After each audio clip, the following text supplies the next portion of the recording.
Bodaisatta Shishobo. 4 Elements of a Bodhisattva's Social Relations by Eihei Dogen. From Shobogenzo, the Treasury of the True Dharma Eye.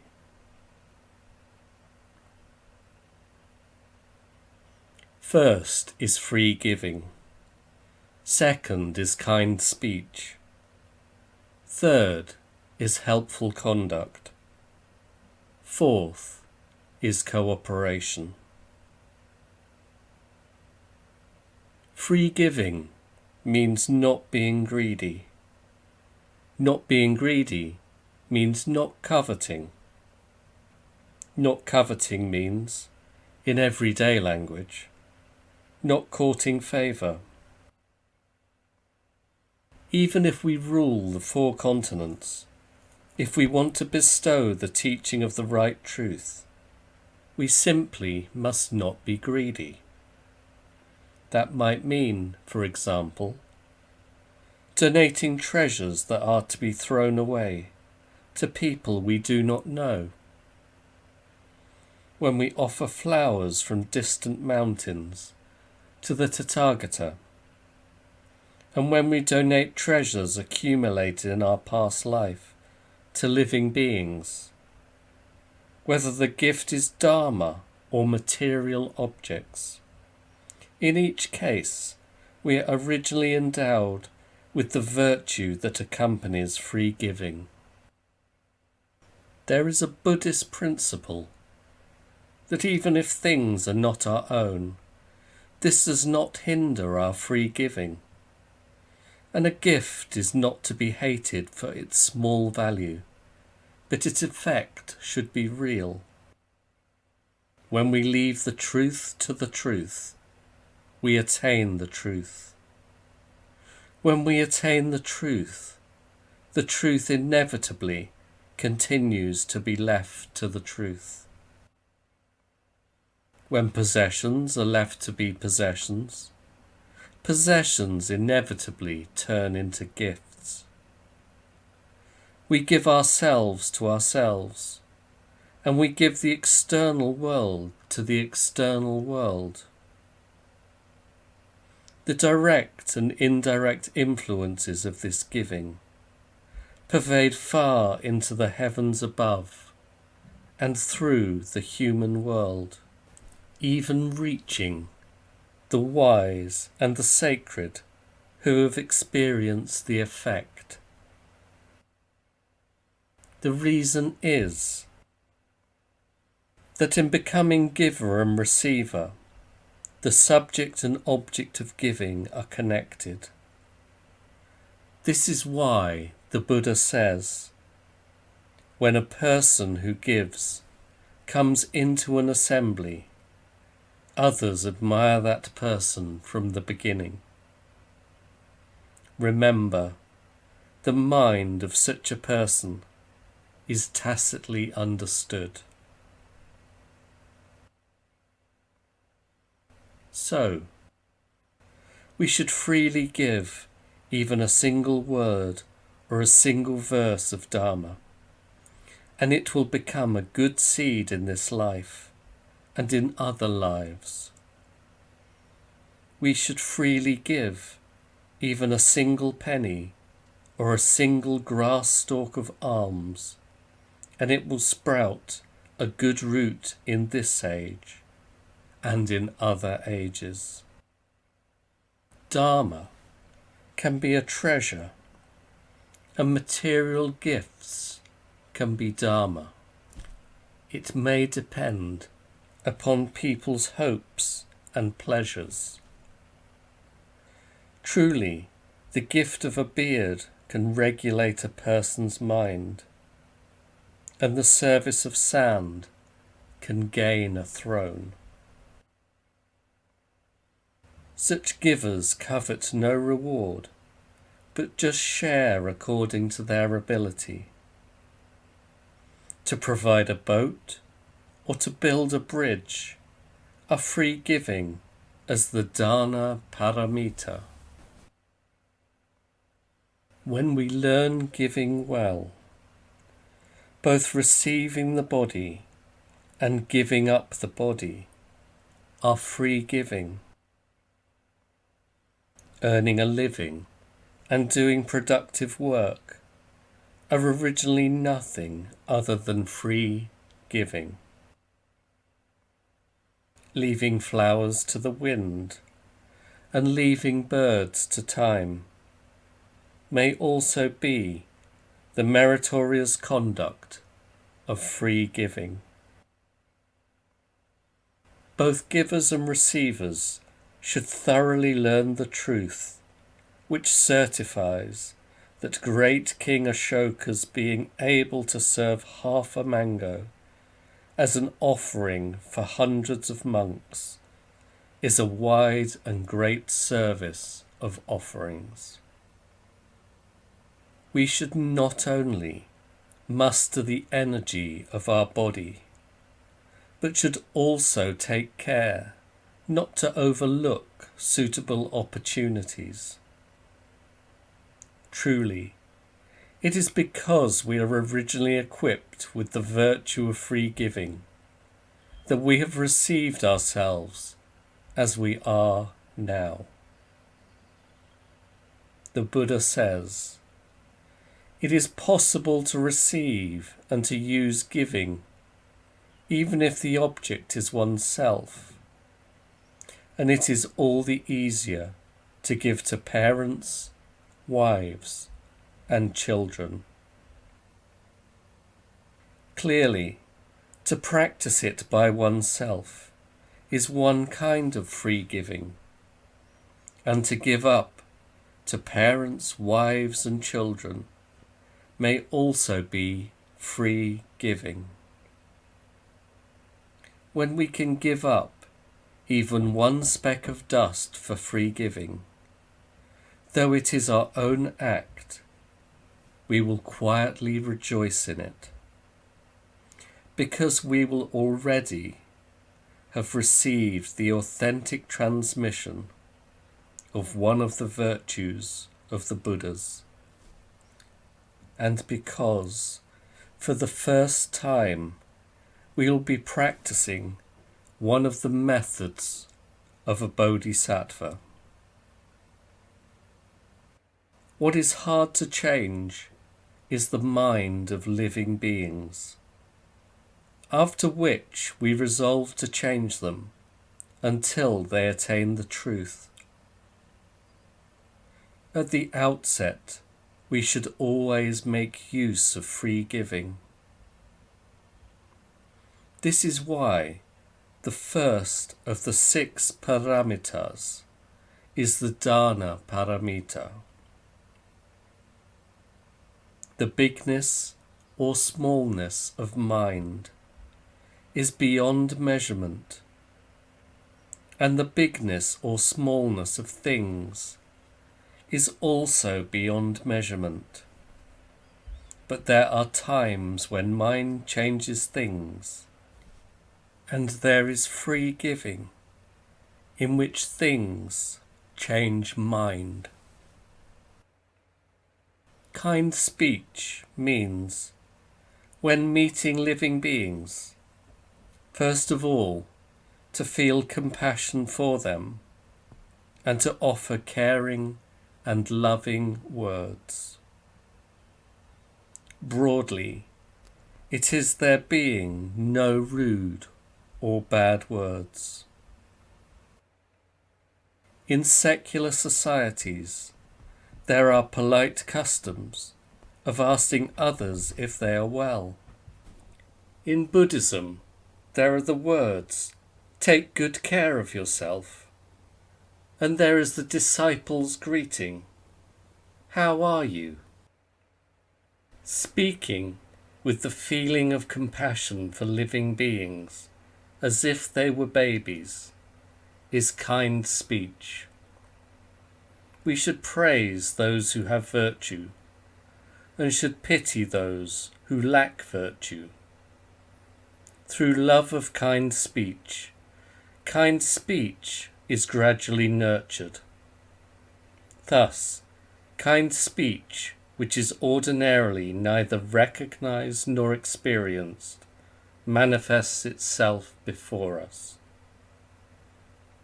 While the present body and life exist, we should enjoy kind speech, and we will not regress or deviate through many ages and many lives. Whether in defeating adversaries or in promoting harmony among gentlefolk, kind speech is fundamental. To hear kind speech spoken to us directly makes the face happy and the mind joyful. To hear kind speech indirectly etches an impression in the heart and in the soul. Remember, kind speech arises from a loving mind, and the seed of a loving mind is compassion. We should learn that kind speech has the power to turn around the heavens. It is not merely the praise of ability.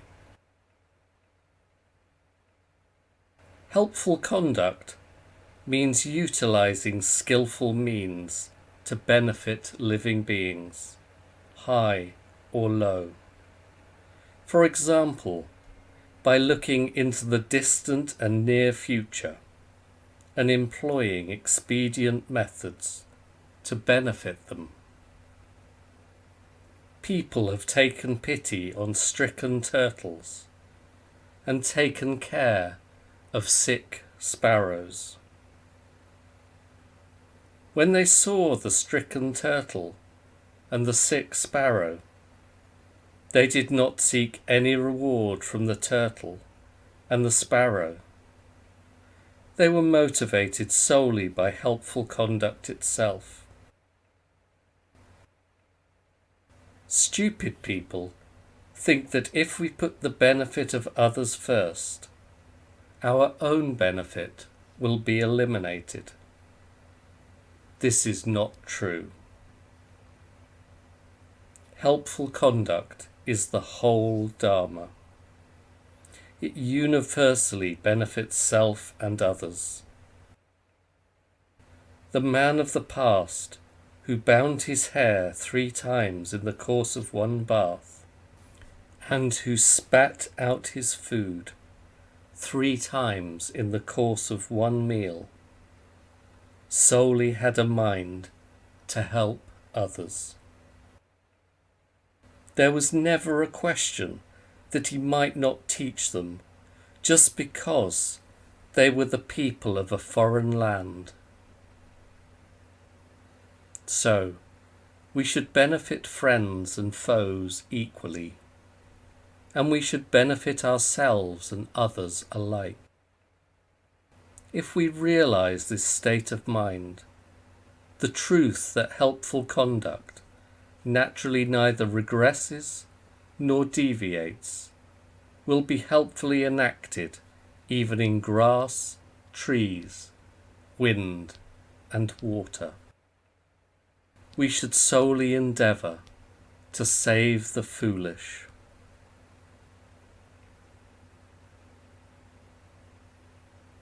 Cooperation means not being contrary.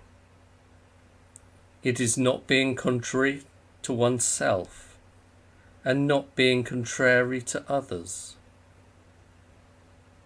For example, the human Tathagata identified himself with humanity.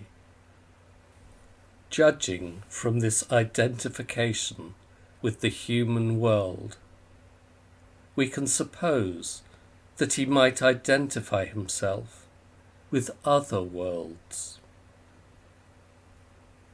When we know cooperation, self and others are oneness.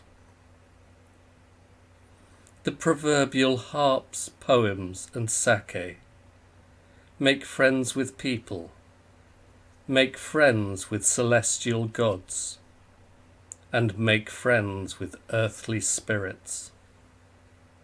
At the same time, there is a principle that people make friends with harps, poems, and sake, and that harps, poems, and sake make friends with harps, poems, and sake. That people make friends with people, that celestial gods make friends with celestial gods, and that earthly spirits make friends with earthly spirits. This is learning of cooperation. The task of cooperation means, for example, concrete behavior, a dignified attitude, and a real situation.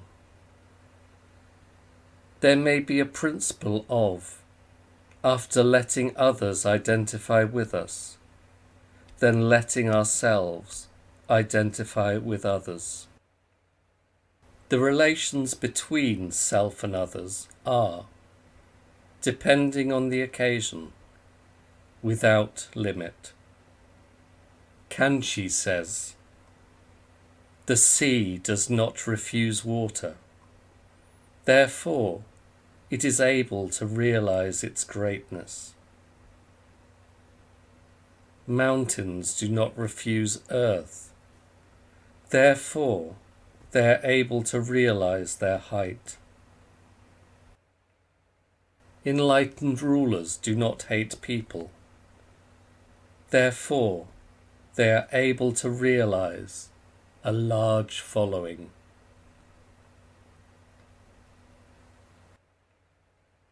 Remember, the sea not refusing water is cooperation. Remember also that water has the virtue of not refusing the sea.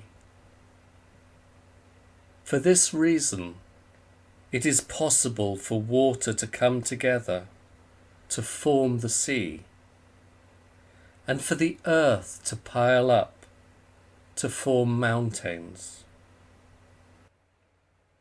We can think to ourselves that because the sea does not refuse the sea, it realizes the sea and realizes greatness. And because mountains do not refuse mountains, they realize mountains and realize height.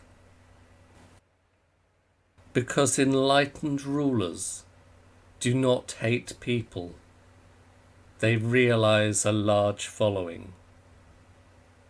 A large following means a nation. An enlightened ruler may mean an emperor. Emperors do not hate the people.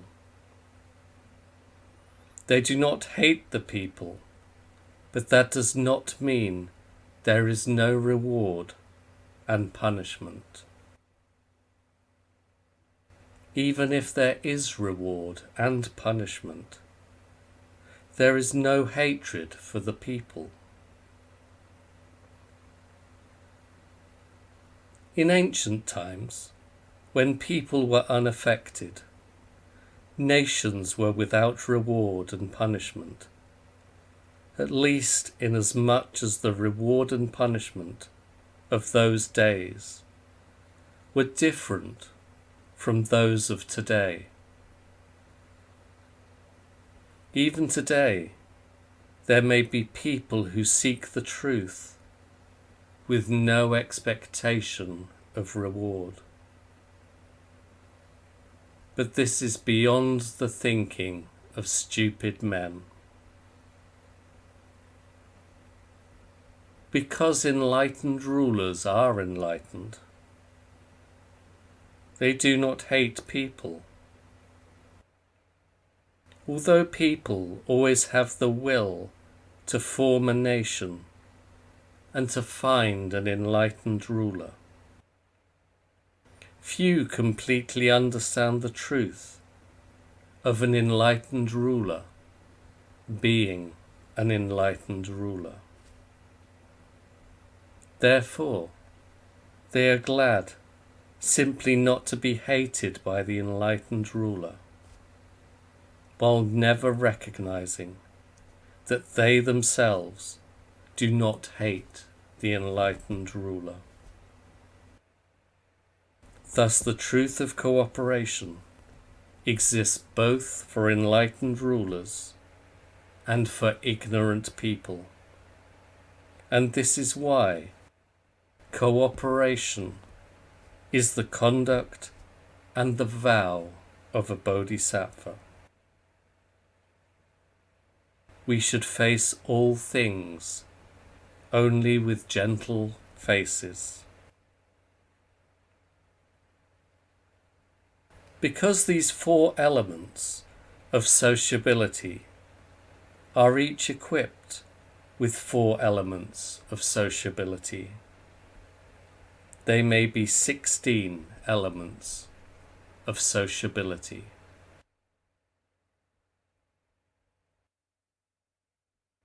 Written on the 5th day of the 5th lunar month in the 4th year of Ninji, by a monk who went into Sung China and received the transmission of the Dharma, Shramana Dogen.